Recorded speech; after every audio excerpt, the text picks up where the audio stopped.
আসসালামু আলাইকুম। আমি হানিফ ফয়সাল। তো আজকে আমরা আলোচনা করব দিনাজপুর বোর্ড ২০২৪ সালের বোর্ড পরীক্ষার এমসিকিউ সলভ নিয়ে। দেখো, অধ্যায় ১ হতে দিনাজপুর বোর্ডের প্রশ্ন আসছিল ৩টি। প্রথম প্রশ্ন ছিল, ট্যানারি শিল্পের বর্জ্যকে দূষণমুক্ত করতে কোন প্রযুক্তি ব্যবহৃত হয়? ভার্চুয়াল রিয়েলিটি, বায়োইনফরমেট্রিক্স, ন্যানো টেকনোলজি নাকি জেনেটিক্স ইঞ্জিনিয়ারিং? অবশ্যই জেনেটিক্স ইঞ্জিনিয়ারিং এখানে কিছু করার নাই, বায়োইনফরমেট্রিক্সেরও দরকার নাই, ভার্চুয়াল রিয়েলিটি অবশ্যই ন্যানো টেকনোলজি তার এক্সাম্পল। ওকে, তারপর দেখো, উদ্দীপকে ডাক্তার নিহাল কোন প্রযুক্তি ব্যবহার করে? উদ্দীপক কোথায়? ওকে, উদ্দীপক হচ্ছে, দেখো, ডাক্তার নিহাল মাছ মাংসের উৎপাদন বৃদ্ধির জন্য প্রাণীর জিন পরিবর্তন নিয়ে গবেষণা করেন। জিন পরিবর্তন নিয়ে গবেষণা করা মানে হচ্ছে জেনেটিক্স ইঞ্জিনিয়ারিং। তিনি এক প্রাণীর জিন অন্য প্রাণীর দেহে প্রতিস্থাপন করে সফলতা অর্জন করে, তাহলে অবশ্যই কি জেনেটিক ইঞ্জিনিয়ারিংয়ের কথাই বলা হয়েছে। তারপর দেখো, উদ্দীপকের কর্মফলের ফলে অর্থাৎ জেনেটিক্স ইঞ্জিনিয়ারিং ফলে কি হতে পারে? জীব বৈচিত্র্যের সৃষ্টি হবে, হ্যাঁ অবশ্যই। অর্থনৈতিক উন্নয়ন ঘটবে, অবশ্যই। চিকিৎসা ক্ষেত্রে নেতিবাচক ভূমিকা রাখবে, না। তাহলে অ্যান্সার হচ্ছে ১, ২টার কারেক্ট অ্যান্সার। ওকে, অধ্যায় ২ হতে দিনাজপুর বোর্ডে 7টি কোয়েশ্চেন ছিল, যা ছিল ২৪ সালে যে কোনো বোর্ডের সর্বোচ্চ সংখ্যক। প্রথম প্রশ্ন হচ্ছে, নিচের কোন গ্যাসটি ক্রায়োজেনিক এজেন্ট নয়? ক্রায়োজেনিক এজেন্ট নয় মানে ক্রায়োসার্জারিতে তাদেরকে ব্যবহার করা হয় না। নাইট্রোজেন, কার্বন মনোঅক্সাইড, আর্গন এবং অক্সিজেন। অবশ্যই কার্বন মনোঅক্সাইড কখনোই ব্যবহার করা হবে না। তারপর দেখো, কৃত্রিম বুদ্ধিমত্তার আওতাধীন ক্ষেত্র কোনটি? Machine learning, computer vision, natural language processing. সবগুলি তার কারেক্ট অ্যান্সার। ওকে, তারপর দেখো, নিচের কোনটি সিমপ্লেক্স মোডের উদাহরণ? আমরা জানি সিমপ্লেক্স মানে হচ্ছে একজন পাঠাবে, অন্যজন সারা জীবন শুধু রিসিভ করে যাবে। অর্থাৎ যে পরিবারে ধরো যে একজন কথা বলে, বুঝতে পারতেছো, আর অন্যজনের কোনো প্রায়োরিটি নেই, এটা হচ্ছে সিমপ্লেক্স মোড। সিমপ্লেক্স মোডে কখনই পরিবার সুন্দর হয় না। পরিবার সুন্দর হবে কীভাবে স্যার? হাফ ডুপ্লেক্স মোডে। সো তোমরা সবসময় পরিবার মেনটেন করবে কোন মোডে? Half duplex. তো জয়স্টিক, ফ্যাক্স, টেলিফোন, SMS। তো অবশ্যই কি জয়স্টিক হচ্ছে কি সিমপ্লেক্স মোডের উদাহরণ। তারপর দেখো, ক্লাউড কম্পিউটিং কোন ধরনের সুবিধা প্রদান করে? IaaS, KaaS, PaaS। হ্যাঁ, PaaS মানে প্ল্যাটফর্ম অ্যাজ এ সার্ভিস, তো প্ল্যাটফর্ম ভিত্তিক সার্ভিস। তারপর হচ্ছে ইনফ্রাস্ট্রাকচার সার্ভিস। KaaS মানে কে, তারা আসলে আমার কোনো ধারণা নেই। সো এটা অ্যান্সার হচ্ছে কি স্যার? ১, ৩ তার কারেক্ট অ্যান্সার। পরবর্তী কোয়েশ্চন দেখো, ম্যাশ টপোলজিতে 12টি নোডের জন্য মোট তারের সংখ্যা হবে। সো এই ক্ষেত্রে বিষয় হচ্ছে যে কম্পিউটারের সংখ্যা, বা আমরা যদি বলি নোড ইকুয়াল টু বা নোড সংখ্যার হিসাবে যদি দেওয়া থাকে, অর্থাৎ যদি কম্পিউটার সংখ্যা বা নোড সংখ্যা যদি n হয়, তাহলে তার সূত্র হচ্ছে n into n-1 divided by 2। এটাতে কী পাবো স্যার? এটা পাবো হচ্ছে আমরা তার। ওকে, তার হচ্ছে n ইন্টু n-1 বাই 2। এখন দেওয়া আছে নোড হচ্ছে কয়টা? 12টা। তাহলে কী করবো? 12 ইন্টু 12-1 মানে কত স্যার? 11 ডিভাইডেড বাই কত? 2। তাহলে দেখো এটা কাটো, তাহলে কত আসছে? 6। অর্থাৎ 6-11 কত আসছে? 66। অর্থাৎ 12টা নোডের মধ্যে তুমি যদি ম্যাশ টপোলজিতে কানেকশন দিতে চাও, তাহলে তোমাকে 66টি তার লাগবে। তাহলে অপশনে কী দেওয়া আছে? 45, 55, 60 অ্যান্ড 66। তাহলে অ্যান্সার হচ্ছে কি স্যার? 66। ওকে, সো সূত্রটা ভালো করে মাথায় রাখতে হবে, n into n-1 divided by 2। এটা হচ্ছে ম্যাশ টপোলজিতে তার সংখ্যা বের করার সূত্র, যেখানে n হচ্ছে নোড সংখ্যা বা কম্পিউটার সংখ্যা। তারপর দেখো, উদ্দীপক অনুসারে জনাব রাজিন কোন সার্ভিসটি ব্যবহার করতে পারবেন? উদ্দীপকটা কি? জনাব রাজিন একটি মাল্টি ন্যাশনাল কোম্পানিতে চাকরি করেন। তার অফিসে 15 Mbps ব্রডব্যান্ড ইন্টারনেট সংযোগ ব্যবহার করা হয়। দেখো, 15 Mbps ব্রডব্যান্ড। এখন হচ্ছে যে কোন সার্ভিসটি ব্যবহার করতে পারে? কী কী লেখা আছে? স্ট্রিমিং মুভি, হ্যাঁ অবশ্যই। Streaming HD movie, video conferencing, video HD conferencing. মানে সর্বোচ্চ লেভেলে কোনটা ব্যবহার করতে পারে? কেন? কোম্পানিতে, কারণ ভিডিও কনফারেন্সিং তার কাজে লাগবে, কারণ এটা হচ্ছে সর্বোচ্চ Mbps লাগবে। ওকে, তারপর দেখো, উদ্দীপক অনুসারে ইন্টারনেট সংযোগের জন্য যে মাধ্যমটি ব্যবহার হতে পারে? Coaxial cable, no. Twisted pair cable, হ্যাঁ। 2 এবং 3 তার কারেক্ট অ্যান্সার। কোএক্সিয়াল কেবল কখনো ইন্টারনেটের জন্য উপযুক্ত নয়। তারপর হচ্ছে তৃতীয় অধ্যায় থেকে 5টি কোয়েশ্চেন ছিল। দেখো প্রশ্ন কি? প্রথম প্রশ্ন হচ্ছে, পৃথিবীর সকল ভাষাকে কোন কোডভুক্ত করা সম্ভব হয়েছে? আমরা জানি ইউনিকোড। ওকে, এগুলো হচ্ছে ডিরেক্ট মুখস্থ কোয়েশ্চেন। তারপর দেখো, মানে ইউনিকোড মানে ইউনিভার্সাল কোড, যার বিট হচ্ছে 16টি, ডিজিট হচ্ছে 65,536টি। ইউনিকোডের 3টি ভার্সনও বিদ্যমান। তথ্য উপাত্ত সংরক্ষণের সাথে জড়িত অ্যাডার, ফ্লিপ-ফ্লপ, রেজিস্টার। সংরক্ষণের সাথে জড়িতকে ফ্লিপ-ফ্লপ এবং রেজিস্টার। অ্যাডার হচ্ছে যোগ করার জন্য ব্যবহার করা হয়। তাহলে অ্যান্সার হচ্ছে কি ফ্লিপ-ফ্লপ এবং রেজিস্টার। সো এস এর আউটপুট কত হবে? হাফ অ্যাডারের ক্ষেত্রে স্যার আমরা জানি হাফ অ্যাডারের সাম হচ্ছে A এক্সক্লুসিভ বি।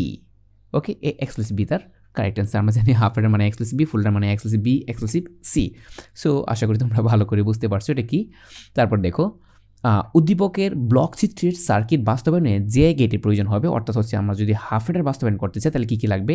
হাফ হেডারের সাম হচ্ছে স্যার এ এক্সক্লুসিভ বি, এই জন্য লাগবে হচ্ছে স্যার আমাদের এক্সঅর গেট। ওকে, আর হাফ হেডারের ক্যারি সমান হচ্ছে স্যার এ বি, যা কি একটা অ্যান্ড গেটের ফাংশন। তাহলে আমাদের কী কী লাগবে স্যার, আমাদের লাগবে হচ্ছে অ্যান্ড গেট এবং এক্সঅর গেট। ওকে, দেখো 1 এ, তাহলে এর বাইনারি মান হচ্ছে স্যার 1 0 1 0, আর 1 এর বাইনারি মান হচ্ছে স্যার 1 পয়েন্ট, তারপর হচ্ছে স্যার 4 এর বাইনারি মান হচ্ছে স্যার 0 1 0 0, 8 এর বাইনারি মান হচ্ছে স্যার 1 0 0 0। মানে এটা হচ্ছে আমরা যদি এই মানটাকে কিসে কনভার্ট করি, বাইনারিতে কনভার্ট করি। তাহলে দেখো অপশন এটা আছে কিনা, অপশনে কোথাও আছে কি প্রথমে দুইটা 1, দেখো প্রথমে দুইটা 1, তারপরে 0 1 0, হ্যাঁ দুইটা 1 0 1 0.0, দুইটা দেখো 1 1 0 1 0 0 1 0 0 1, লাস্টে দুইটা শূন্য ডিনাই করা যায়।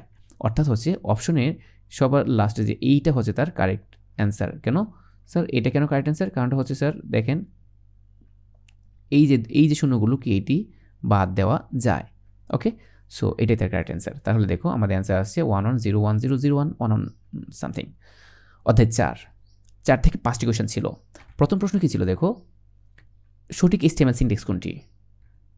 ইএম এম্পাসাইজ, হ্যাঁ আচ্ছা আমরা জানি যে এখানে ইটালিক যে লেখাটা আছে অর্থাৎ এখানে /i, অর্থাৎ এইটাই তার কারেক্ট অ্যান্সার। সো এগুলো তোমরা পারবা।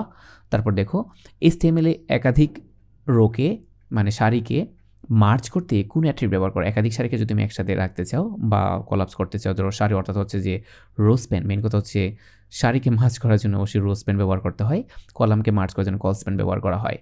উদ্দীপকের আউটপুট কত, এখানে একটা উদ্দীপক দেওয়া আছে খুবই ইজি এবং এই প্রশ্নের আগেও আসছিল। দেখো এখানে লেখা আছে স্যার কি টাইপ সার্কেল, তাহলে সার্কেল যেটা থাকবে এইটাই তুমি অ্যান্সার দেবা। সো সার্কেল হচ্ছে মনে রাখতে হবে সার্কেল কিন্তু এমন থাকবে স্যার, সার্কেল হচ্ছে এমন যার ভেতরে ফিল করা থাকবে না। আর যদি এমন থাকে যেমন এবং এটার ভেতরে ফিল করা থাকে অর্থাৎ এইটার মতো থাকে তাহলে এটা হচ্ছে কি এটা একটা ডিস্ক। ওকে, সো আশা করি তুমি এটা ক্লিয়ার।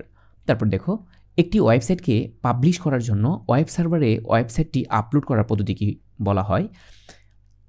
দেখো একটি ওয়েবসাইটকে পাবলিশ করার জন্য ওয়েব সার্ভারে ওয়েবসাইটটি আপলোড করার পদ্ধতিকে বলা হয় ওয়েব হোস্টিং। ওকে, তারপর দেখো পরবর্তী কোয়েশ্চেন, একটি ওয়েবসাইটের অংশ হলো সার্ভার এবং ক্লায়েন্ট। হ্যাঁ অবশ্যই সার্ভারে সংযুক্ত থাকতে হবে সাইটটি এবং ক্লায়েন্ট থাকতে হবে, ক্লায়েন্ট মানে ইউজার। ওকে, তারপর দেখো অ্যান্সার হচ্ছে 1 2। তারপর দেখেন অধ্যায় 5 হতে 5টি কোয়েশ্চেন ছিল। প্রথম প্রশ্ন, নিচের কোনটি রিলেশনাল অপারেটর। দেখো রিলেশনাল, প্রথমটা তো ভ্যালুলেস, দ্বিতীয়টা হচ্ছে ওকে, তৃতীয়টা চতুর্থটা রিলেশনাল মানে একটা সাথে রিলেশনাল অপারেটর হচ্ছে নট ইকুয়াল, এটা কি রিলেশনাল অপারেটর। তারপর দেখো প্রোগ্রামের ভুল ত্রুটির সংশোধন পদ্ধতিকে কি বলা হয়। Decoding, encoding, debugging. সংশোধন প্রক্রিয়াকে বলা হয় ডিবাগিং।